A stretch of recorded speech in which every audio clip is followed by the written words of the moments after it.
भोगों की आशा का त्याग करके आपकी कृपा से आपके नाम गुण रूप लीला धाम इसी का चिंतन होता रहे।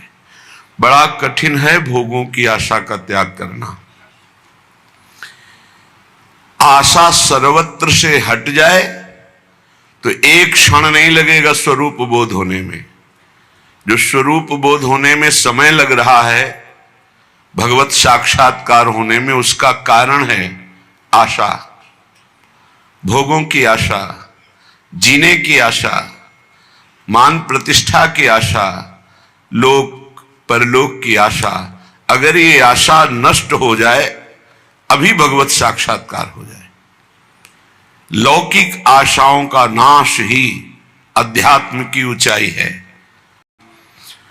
बहुत वेदों का ज्ञान हो चुका है, कर्म धर्मों में भी बड़े प्रवीण हो, लेकिन तुम्हें पता है तुम एक फांसी में बंधे हुए हो, आशा की फांसी।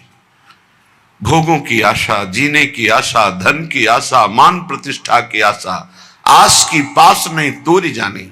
फिर क्या हुआ? सकल स्वार्थ करत रहत जन्मत मरत। जन्म मरण से मुक्त नहीं हो सकते। स्वार्थ की लीलाएं होंगी, चाहे जितना शास्त्र ज्ञानी हो, कर्मकांडी हो, विद्वान हो। सेवक जी महाराज के वेद विद्या पढ़त कर्म धर्मन करत जलप तन कलप की अवधि आनी। चारुगति छाण संसार भटकत भ्रमत आस की पास नहीं तोरी जानी। जिस समय पिंगला वैश्या विदेह राज की नगरी जनकपुर में श्रृंगार करके बैठी कि कोई पुरुष आएगा, मेरे शरीर का मूल्य चुकाएगा और मैं उस धन से सुखी होंगी। जिस पुरुष को देखती, हां यही आ सकता है, कोई पुरुष नहीं आया। रात्रि हो गई, खिन्न हो गई, अपनी वृत्ति से उदास हो गई। हाय, मेरे हृदय में सच्चिदानंद प्रीतम प्यारे विराजमान हैं, उनको छोड़कर नाशवान शरीरों के आसक्ति वालों से अपने सुख को चाहा। धिक्कार है मेरी बुद्धि को। आज से मैं प्रण करती हूं, कभी किसी पुरुष की आकांक्षा नहीं करूंगी, कभी किसी पुरुष के द्वारा दिए हुए भोग सुख को स्वीकार नहीं करूंगी। उसी समय उसे तत्व साक्षात्कार हो गया। उसी समय दत्तात्रेय जैसे महान अवधूत ने उसे गुरु पद में बैठाला और हरिवंश महाप्रभु ने चतुरासी जैसे रस ग्रंथ में उसका उदाहरण दिया। प्रगट पिंगला गायो, पिंगला का नाम लिया। एक क्षण में स्थिति प्राप्त हो गई तितिक्षु ब्राह्मण की। एकादश स्कंद में पढ़ना, जिस समय सबकी आशा काटी उसी समय तत्वबोध हो गया। सारी साधना है आशा का नाश करने के लिए। आशा ही परमम दुखम नैराश्यम परमम सुखम। पर कोई बहादुर गुरु कृपा पात्र ही इस फांसी को काट पाता है, नहीं भोगों की आशा में बहुत लंबा समय जीता रहता है। ये भोग चुका हूं, ये भोग लूं, ये भोग लूंगा, ऐसी आशा लोक लोकांतर की, पद प्रतिष्ठा की, धन मान आदि की, ये बहुत बहुत बड़ी बाधा है और इसे कोई समझ नहीं पाता है, समझते हुए भी नहीं समझता। अगर इस आशा की फांसी को काट दे, जाहि न चाहिए कबहु कछु, तो तुम सन सहज सने, तो बसहु निरंतर तासुर सो राउर निज गे। उसी समय भगवान का प्रकाश हृदय में हो जाए। भगवान के हृदय में रहते हुए भी हम दर्शन क्यों नहीं कर पाते? उसका कारण है इच्छा, वासना, आशा। इसका त्याग हो जाए, अभी भगवत साक्षात्कार हो जाए। साधना हो रही आशा पूर्ति की नहीं, आशा त्याग की। त्यागात् शांतिरंतरम, त्याग से तत्काल शांति प्राप्त होती है और शांत मन ही भगवान में निरंतर रमण करता है। तो मन सुमिरन कर तो रहे मधुर मनोहर नित्य। नाम रूप गुण को सकल तज के भोग अनित्य। नाशवान भोगों की आशा का त्याग करके हे प्रिया प्रीतम, हे राधा माधव, निरंतर आपके नाम रूप गुण लीला धाम का ही गायन श्रवण मनन चिंतन करता रहूं। जय श्री राधा जयति जय, जय माधव घनश्याम। जयति समर्पण में विमल प्रेम नित्य सुख धाम। जय हो जय हो जय हो, श्री राधा किशोरी की जय हो, घनश्याम श्री माधव की जय हो, और इनके प्रति पूर्ण समर्पण करके प्रेम करने वाले रसिकों की जय हो। बड़ी महिमा है प्रिया प्रीतम के प्रेम में डूबे हुए रसिकों की। श्रीपाद प्रबोधानंद जी महाराज कह रहे, ये वृंदावन मां वसंती यदि वा, बहुत बड़ी महिमा की बात कह रहे हैं। स्पृष्ट्वात दृष्ट्वा गता ध्यायन्ति प्रणमन्ति तद्गुणगणान् गायन्ति शृण्वन्ति वा मूर्धना बिभ्रति तद्रजः क्वचन तत्संबंध संबंधिनस् तान्त्युन्नयते परम पदमहो वृंदावनम पावनम। अगर ध्यान से इसको बैठा लोगे तो निश्चिंत हो जाओगे।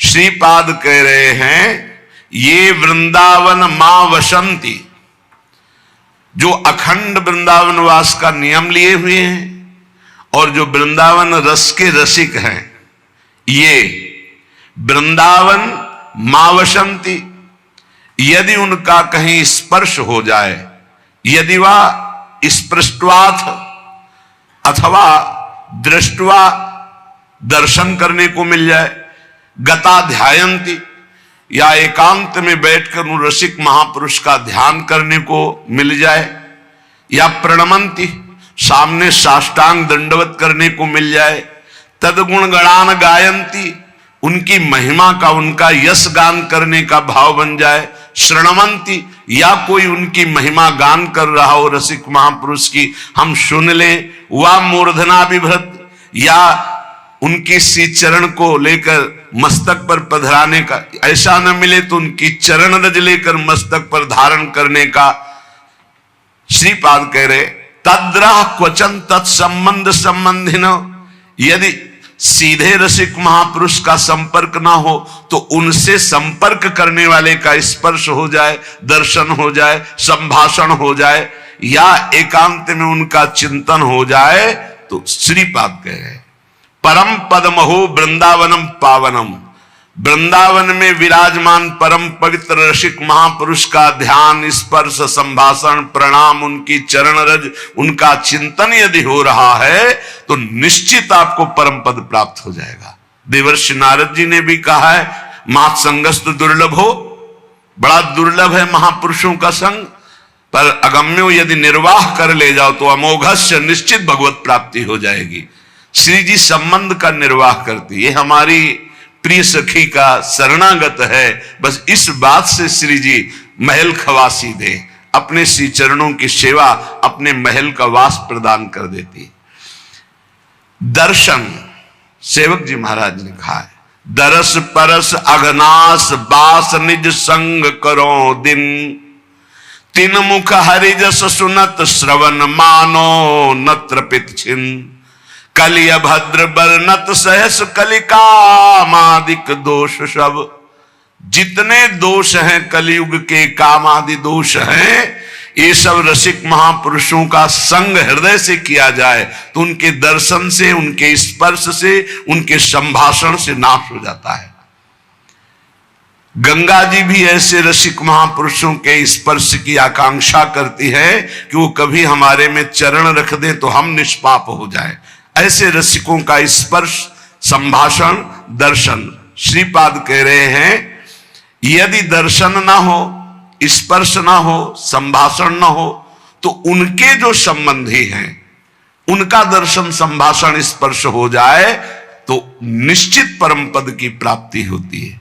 क्या है इसमें दर्शन संभाषण में? क्योंकि उनके अंदर प्रिया प्रीतम के प्रेम परमाणु है, प्रिया प्रीतम की वार्ता है, प्रिया प्रीतम का अनुराग है, प्रिया प्रीतम की आसक्ति है, तो उनके संग से हमारे हृदय में श्यामा श्याम की निश्चित आसक्ति प्रकट होती है। ये बड़ा सौभाग्य का विषय होता है जब कोई रसिक महापुरुष हमें अपना कह दे, ये अपने जन हैं।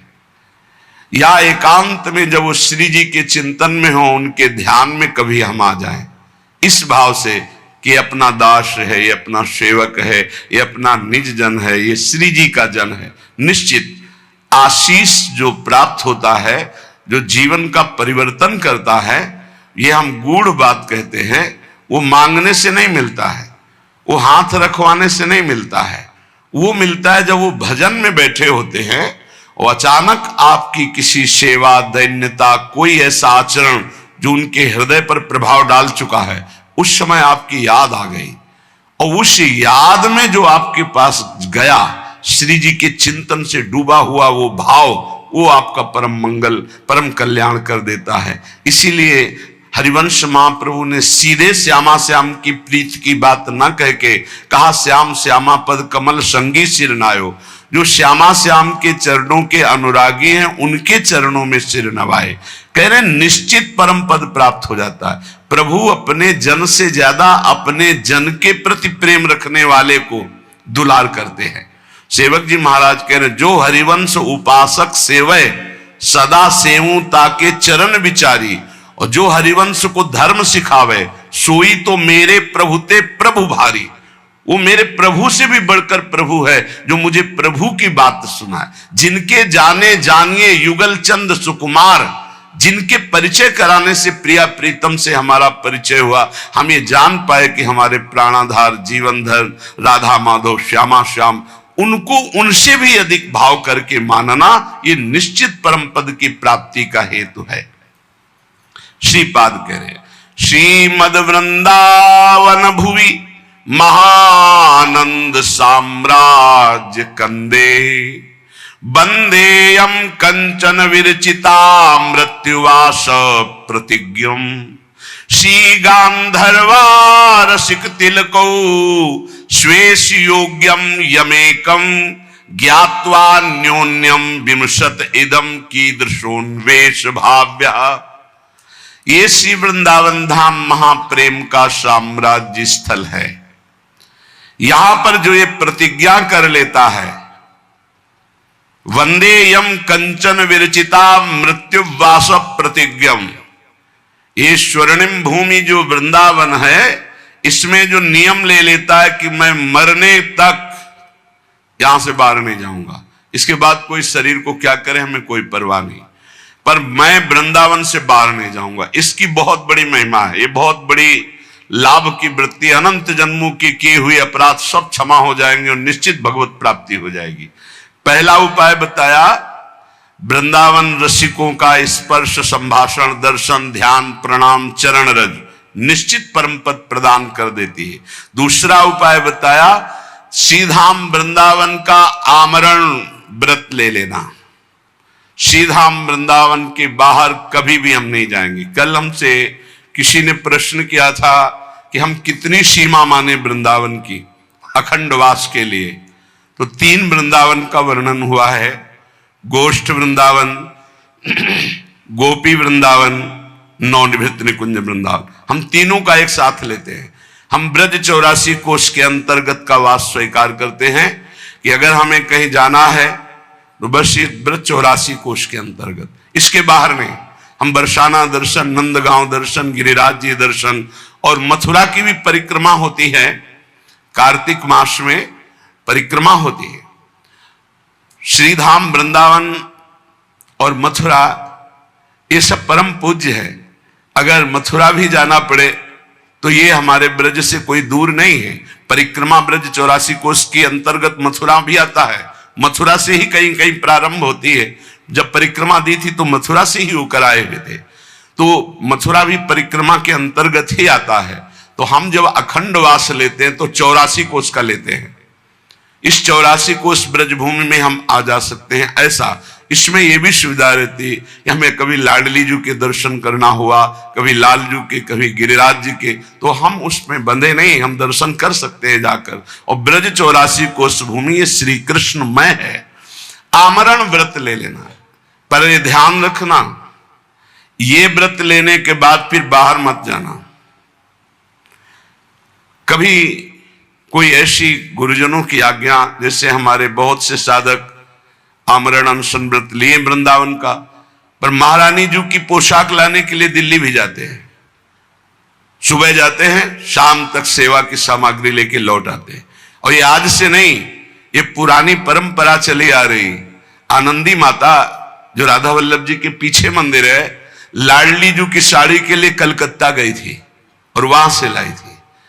अपनी प्रियाजू के लिए, अपने गुरु जी के लिए, उनकी सेवा के लिए यदि हमें जाना पड़े तो हम वृंदावन के अंतर्गत ही हैं, हम वृंदावन से बाहर नहीं, क्योंकि उनकी आज्ञा में है, उनकी इच्छा में, उनकी सेवा में, उनकी आज्ञा। अपनी किसी इच्छा या अपनी किसी सेवा के लिए या अपनी किसी दुख निवृत्ति के लिए हम नहीं जाएंगे, पर गुरु जी का आदेश हो जाए तो इसी क्षण जहां वो आदेश कर दें। भगवत ऋषिक जी को गुरुदेव ने उनके आदेश कर दिया, नहीं रहना, चलो जाओ यहां से वृंदावन से बाहर। तो दो काम किए, बाहर के वृंदावन से दूर किया और अंदर वृंदावन प्रकाशित कर दिया। तो गा रहे हमारे उर वृंदावन और माया काल जहां नहीं व्यापे, जहां रसिक सिरमौर हमारे उर वृंदावन और निरंतर प्रिया प्रीतम जहां खेल रहे सब वृंदावन प्रकाशित कर दिया। रे वृंदावन की निष्ठा परिपक्व भाव से स्वीकार करने पर वो कैसा भी जीव क्यों ना हो परम पद का अधिकारी हो जाता है। पर इसको बड़ी दृढ़ता से स्वीकार। श्री जी की सेवा के लिए गुरु आज्ञा होने पर वो बात अलग। श्री जी के लिए तो जीवन ही अर्पित है, उनके लिए तो पूरा संकल्प विकल्प सब उन्हीं के लिए है।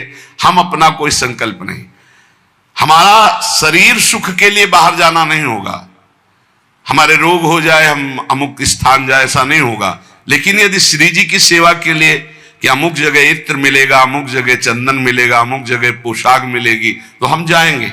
हम श्री जी की सेवा के लिए वो वस्तु लेकर रात्रि यहीं व्यतीत करेंगे आकर के। ऐसा हमारे बहुत से संत भगवान ऐसा करते हैं, क्योंकि नित्य श्री जी का फूल बंगला बनता है, नित्य सेवा सामग्री, तो किन्हीं किन्हीं को जाना पड़ता है और वहां से झूमर है, सेवा की पोशाक है, सामग्री। तो उनका ऐसा नहीं कि वृंदावन का खंडवास स्वीकार नहीं करते।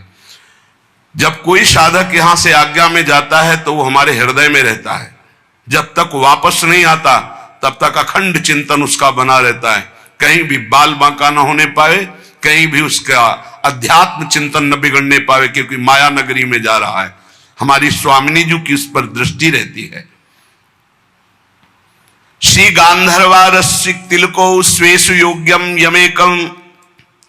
गांधर्वा श्री लाडली जू रसिक तिलक श्री लालजू महाराज जो वृंदावन का अखंड वास स्वीकार कर लेता है, उसको अपने अनन्य सेवकों की गणना में श्री प्रियालाल लिख लेते हैं। केवल अनन्य वृंदावनवासी, अखंड वृंदावनवासी, ये बहुत बड़ा व्रत है, बहुत बड़ा व्रत। अंतिम जन्म है जिसका, वही ये व्रत ले। और इसका निर्वाह, बहुत कष्ट की परिस्थितियां आ सकती हैं, लेकिन टूटना नहीं। कोई भी कष्ट तुम्हें परास्त नहीं करेगा, पर तुम टूटना नहीं। अगर आमरण अनशन जैसे परीक्षित जी ने लिया तो 7 दिन में भगवत प्राप्ति कराने के लिए बिना बुलाए सुखदेव जी आ गए, बिना बुलाए। ऐसे ही आप आमरण व्रत लीजिए वृंदावन का, तो बिना किसी याचना के किसी सिद्ध रसिक महापुरुष का सानिध्य प्राप्त हो जाएगा और प्रिया प्रीतम की प्राप्ति हो जाएगी। जो श्री राधा किशोरी की उपासना करता है, कौन बाधा उसे परास्त कर सकती है? राधा राधा राधा, अगाध प्रेम रस प्रदान करने वाली, अगाध संपत्ति प्रदान करने वाली श्री लाडली जी का नाम राधा। जो राधा राधा आराधना करता है तो कोई भी बाधा, कोई भी अपराध उसे छू नहीं सकता, कोई भी अपराध छू नहीं सकता। ये पक्का समझो। हरिराम व्यास जी ने कहा है, शाप ताप रोग शोक दारुण दुख हारी, ये लाल इष्ट दुष्ट दलन कुंज भवनचारी। श्याम हृदय भूषण जित दूषण हित संगी, श्री वृंदावन धूरि धूसर रास रसिक रंगी। शरणागत भय विरद पतित पावन बाने, व्यास से अति अधम आतुर को न समाने। श्री राधा प्यारी के चरणारविंद शीतल सुखदाई। साप, किसी का साप राधा उपासक के ऊपर लागू नहीं हो सकता। जाओ मैं तुम्हें ऐसा साप देता हूं, वो लौट जाएगा, उसी के पास चला जाएगा। पक्का विश्वास कीजिए, कोई भी दैहिक दैविक भौतिक ताप स्पर्श नहीं कर सकता। और कोई चूक हो जाए तो उस पर पाप लागू नहीं होगा। साप ताप रोग, कोई भयानक प्रारब्ध आवे उसे रोग परास्त नहीं कर सकता। इसलिए कोई बाधा नहीं। जहां राधा वहां कौन सी बाधा। विश्वास कीजिए, जहां किशोरी जी के चरणारविंद का उपासना का भाव, वहां कोई बाधा परास्त नहीं करती। जिस घर में राधा नाम कीर्तन होगा उस घर में कभी शनि शुक्र राहु केतु इनका कोई प्रभाव नहीं होगा, कोई भूत प्रेत का प्रवेश नहीं होगा। आप चाहे 15 मिनट ही सही पर नाम कीर्तन अपने घर में जरूर करें। 2-4 घर के जो सदस्य हैं बैठ जाएं, कोई साथ ना दे तो अकेले मंजीरा उठाओ, अकेले ताली बजाते हुए राधा राधा राधा, फिर देखो आपके घर में कैसे आश्चर्य में परिवर्तन होता है, कैसा आनंद, कैसा बात। हम ये नहीं कह रहे कि तुम तुरंत ही करोड़पति बन जाओगे, लेकिन जो करोड़पति को भी नहीं है वो शांति तुमको मिलने लगेगी। तुम चिंता शोक रहित होने लगोगे, तुम्हारा हृदय एक आनंद से भर जाएगा। तुम्हें लगेगा अभी तक नारकी जीवन जीता रहा, अब अमृत में जीवन जी रहा हूं। जब राधा नाम सुधा रसम का कीर्तन करोगे, बड़ी महिमा की बात करें। तनु चापराधान न रक्षत, तू चिंता मत कर। अगर कोई अपराध बन जाता है तो तुम पर लागू ही नहीं होगा, क्योंकि राधा नाम जापक हो, राधा नाम क्षमा कर देगा। कोई अपराध इस पर, इसका मतलब यह बढ़ावा नहीं कि राधा राधा बोलो अपराध करो, ऐसा नहीं। बात यह है कि अगर हमसे कोई चूक हो जाती है तो हमारी स्वामिनी जी का नाम इतना महान है कि वो चूक हमारे ऊपर अपना असर नहीं डाल सकती। हम चूक ना हो ऐसी चेष्टा करें, पर अगर हो जाती है तो कह रहे कि बाधाम सर्वाम स्मर न ही तनुम चापराधान न रक्ष। कोई भी बाधा तुम्हारे स्मरण में नहीं पहुंच सकती, कोई भी बाधा तुम्हारे जीवन में नहीं आ सकती। यदि नाम जब बाधाएं आएंगी पर वो सब मंगलमय हो जाएंगी। कोई भी अपराध तुम पर लागू नहीं होगा, क्योंकि तुम राधा नाम जापक हो। किशोरी जी का ऐसा प्रताप है।